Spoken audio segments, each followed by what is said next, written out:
Assalamualaikum warahmatullahi wabarakatuh. Salam dan bahagia Bapak Ibu calon guru penggerak. Kami calon guru penggerak Angkatan 11 dari Kabupaten Gresik. Perkenalkan, nama saya Indahwati dari UPT SD Negeri 14 Gresik. Saya Ahmad Khoiri dari UPT SD Negeri 1 Gresik. Saya Muhammad Miftahuluda dari UPT 14 Gresik.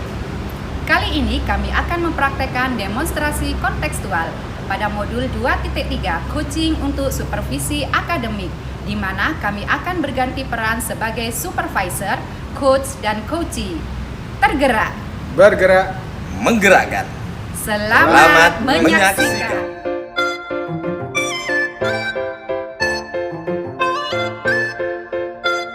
Assalamualaikum warahmatullahi wabarakatuh. Warahmatullahi wabarakatuh. Ya, gimana kabarnya Pak Mif? Alhamdulillah Pak Khoiri. Sehat ya? Alhamdulillah sehat. Baik, pada sesi kali ini Pak Mif, kita akan berbicara tentang persiapan dari praktek coaching, yang mana nanti ada dalam coaching itu apakah sudah sesuai dengan alur kita ataukah belum, ataukah yang lain. Jadi di sini kita nanti ngobrol-ngobrol santai tentang persiapan Anda untuk praktek coaching. Dipahami Pak Mif ya? Iya. Baik, kita lanjutkan. Dalam praktek coaching nanti, Bapak itu ingin saya membantu mengembangkan kompetensi yang mana? Iya.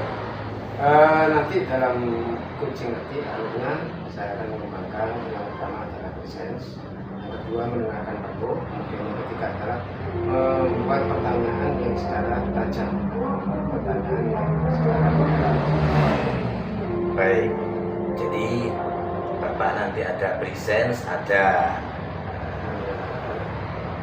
apa untuk mendengarkan dengan rasa tadi, terus ada kompetensi yaitu pertanyaan yang berbobot.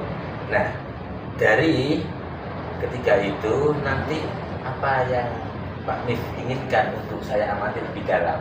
Iya, nanti Pak Khoiri sebagai supervisi nanti bisa mengamati yang kedua dan yang ketiga, yaitu yang mendengarkan penuh dan pertanyaan yang berbobot.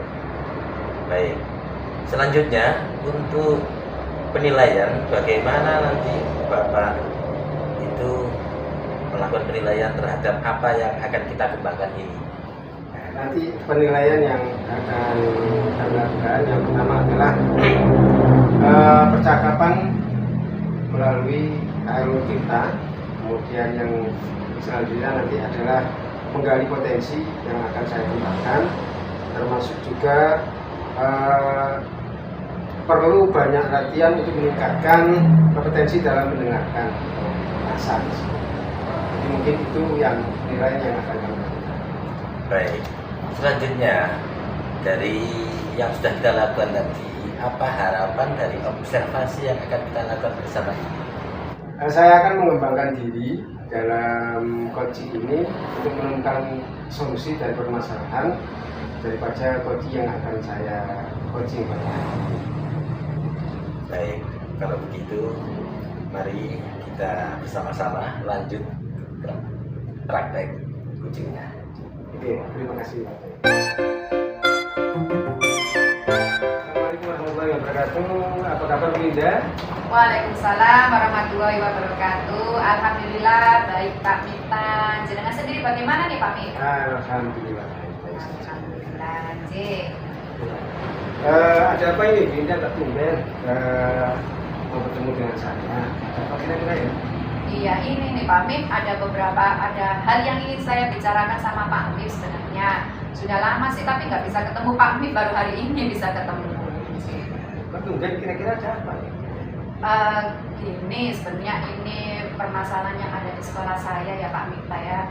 Jadi sekolah kami itu kan sekolah adiwiyata mandiri dari tahun 2019. Lalu kemudian kita melakukan perpanjangan itu di tahun 2023 dan 2024 kita masih diakui sebagai sekolah adiwiyata mandiri. Nah, sayangnya ketika kita menyandang gelar Adiwiyata Mandiri, di mana gelar tersebut adalah gelar Adiwiyata yang paling tinggi, itu kok terjadi penurunan di sekolah kami terhadap kesadaran lingkungan warga sekolahnya. Gitu ya, jadi ada penurunan kesadaran dari warga sekolah. Mungkin Bu Indah sudah mengidentifikasi sebab yang menyebabkan penurunan kesadaran itu apa kira-kira?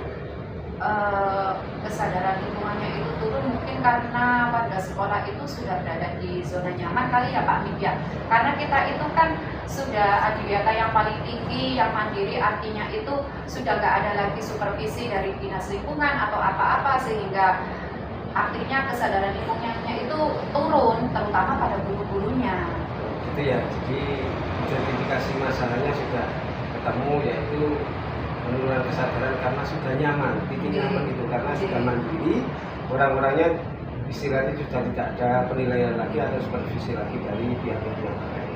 Ya, oh begitu ya Bu Indah ya. Kira-kira dari pertemuan yang kita bicarakan nanti ini, Bu Indah itu menginginkan apa? Tujuannya apa dari pertemuan ini?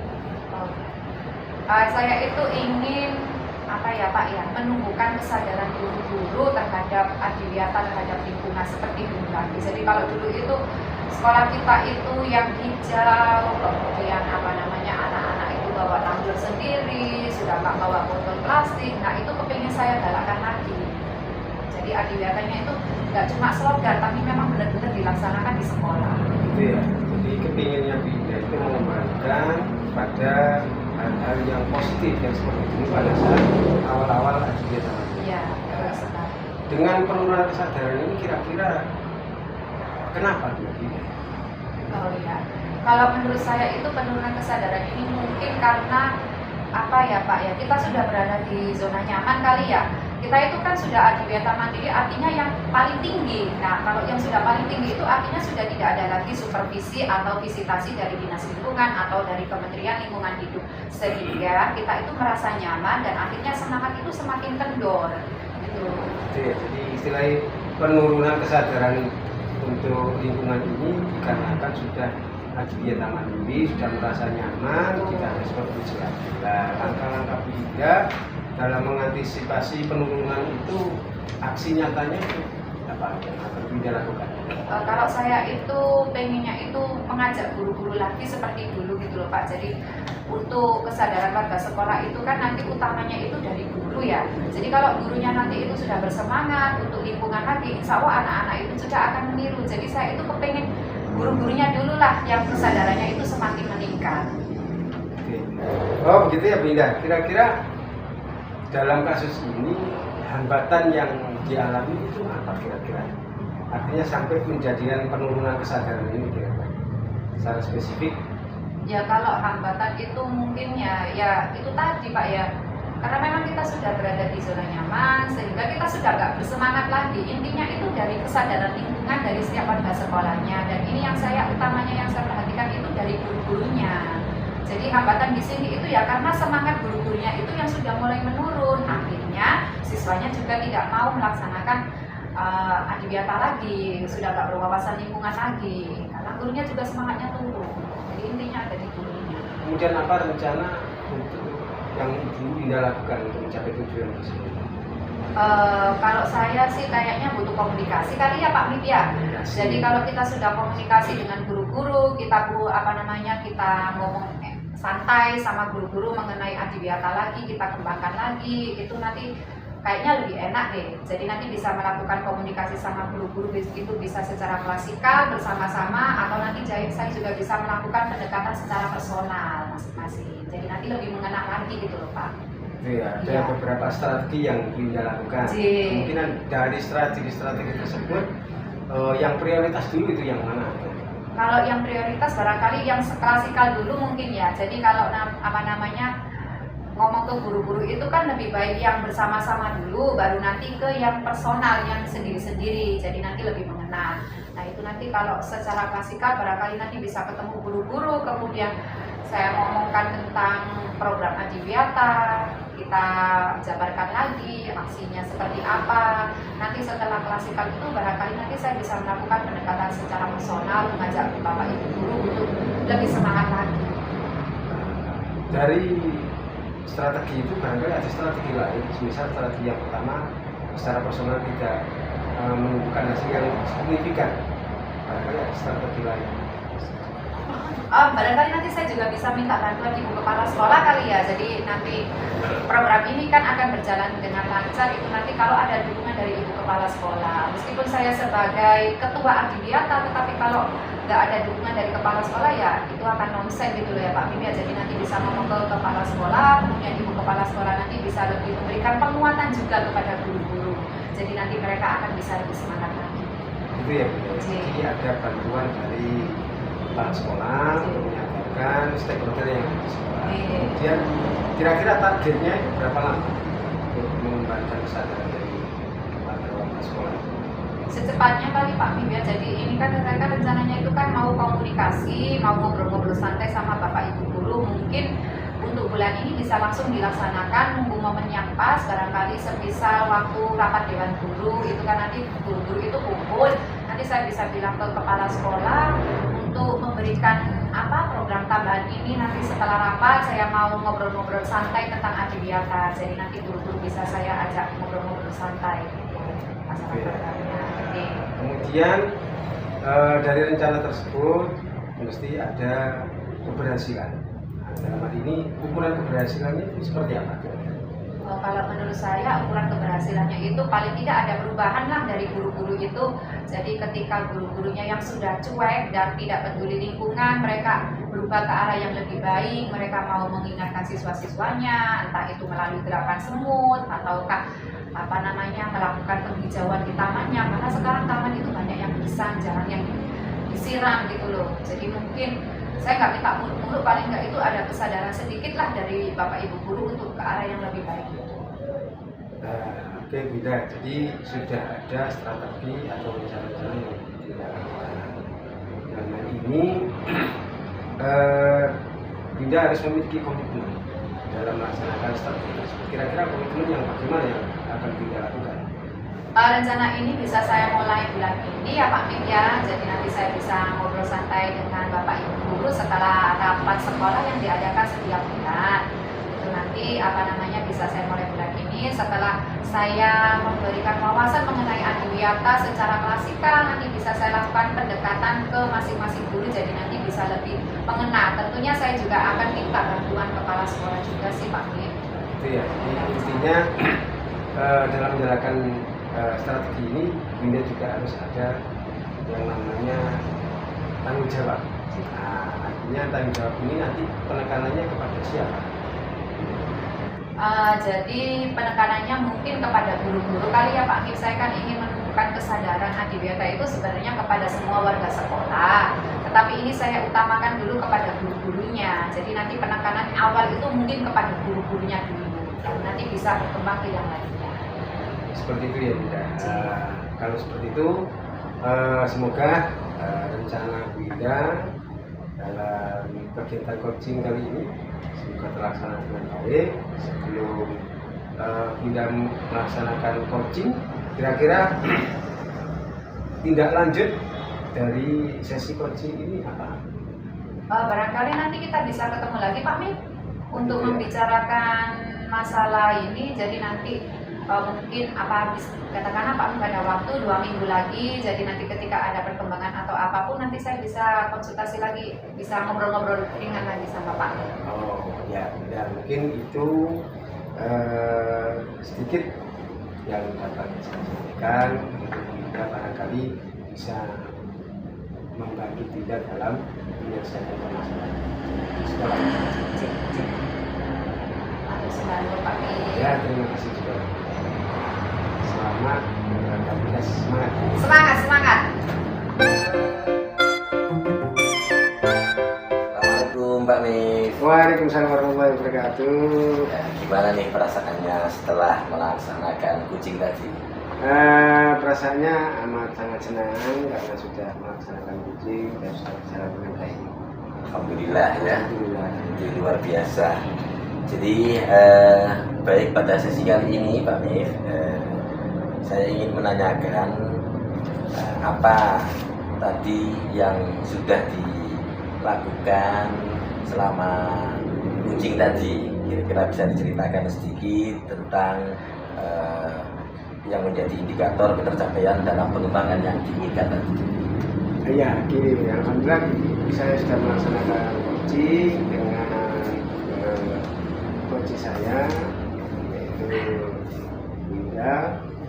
Kemudian pada saat coaching itu terjadi, saya sudah melakukan apa yang kompetensi yang sudah saya tekankan tadi. Yang pertama yaitu fokus dan bersikap terbuka leluasa sehingga kami dapat berinteraksi dengan baik. Kemudian selanjutnya saya juga sudah melaksanakan percakapan berdasarkan algoritma, menanyakan tentang tujuan, kemudian indikator atau apa identifikasi, ya maaf, kemudian yang ketiga adalah rencana aksi, kemudian yang terakhir adalah tanggung jawab. Dan itu sudah saya lakukan dengan baik. Kemudian saya juga melakukan menggali potensi dalam diri saya, menggali potensi untuk memberikan pertanyaan-pertanyaan, kemudian menemukan ide-ide, gagasan